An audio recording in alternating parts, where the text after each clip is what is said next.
date on 23 November 1947, there was transferred 100 fighters who became the Dutch colonial prisoners, which we know today as that Korean tragedy. Therefore, as a part to honor Indonesian heroes, especially for the fighters who died, this station converted into a museum.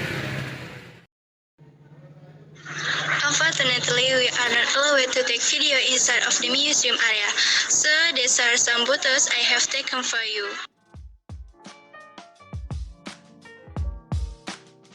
For all time's sake.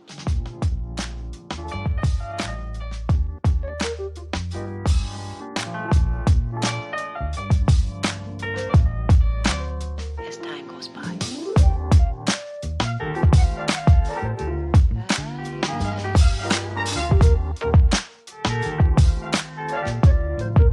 It's been a long time.